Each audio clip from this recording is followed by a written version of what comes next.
This segment brought to you by Sure Crop, liquid crop nutrition delivered right to your farm. We're back. Now Kyle and Aaron discuss air quality issues that can arise from burning pastures. Hi, this is Kyle Bauer. I have the opportunity to visit with Aaron Popelka with Kansas Livestock Association. He's in the legal area, and we want to talk about burning. We've got a lot of legal issues with burning right now, specifically with the EPA. Aaron, can you explain to us, the conflicts that have arisen with EPA specifically on burning? Yeah, so in the last few years, we've kind of developed what I'd call two problems. One is EPA has certain air quality standards and monitors, and on certain days of the year, the burning has caused those monitors to reach levels that exceed their air quality standards. And the other is what I call a kind of a public perception problem of they see the smoke, they perceive something that they don't like, and so kind of a two-pronged issue here as we deal with the agency. Well, and certainly, though, it's a political reality that we're having to deal with, and all they're really asking us to do is to spread that out, that amount of, if you will, particulate load that the smoke puts in the air, but that's easier said than done. That is easier said than done, and for two reasons. One, being able to burn primarily in the month of April has two benefits to the rancher. One is increased gains on cattle, anywhere from, I heard today, a range of 40 to 80 pounds per animal by the end of the grazing season.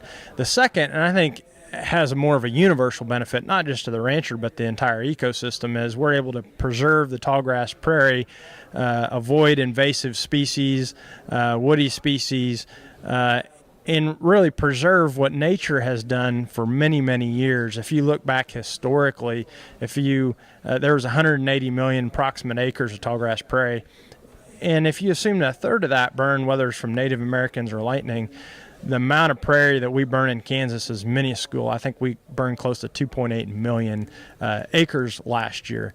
And so really, in the big scheme of things, the emissions aren't that bad, but the benefit is great. Well, and also the emissions that we do create is really a very short period of time. If the winds are all wrong, and if it gets into a certain urban area, it may seem significant, but it's a very short period of time. Yeah, and I think part of the reason for that is not just for the ecological reasons, but also safety reasons. I think for most of our producers, safety is paramount to the people doing the burn and to the adjacent houses. And so when you look at wind speed, humidity, that condenses the time even further and puts more pressure, and so increases the likelihood of 1 or 2 days where you're going to have a substantial amount of smoke, but then nothing the rest of the year. Really quickly, what can producers do to help this situation?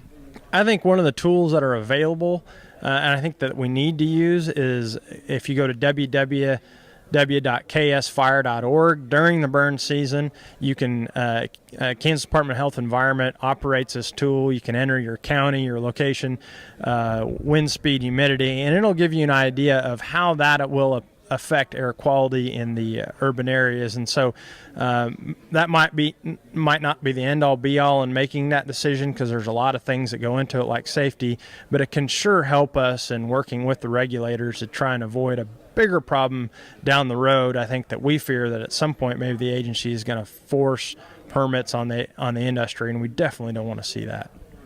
Aaron Popelka with Kansas Livestock Association. This is Kyle Bauer reporting. Back to you, Jamie. Thanks, Kyle. Come back after the break for a look back and forward at beef grading data.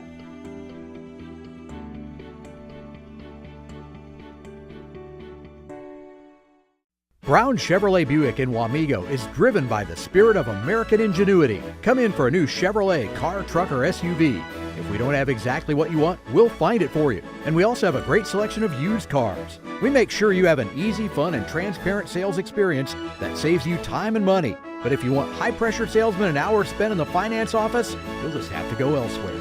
Brown Chevrolet Buick in Wamego. We're making car buying great again.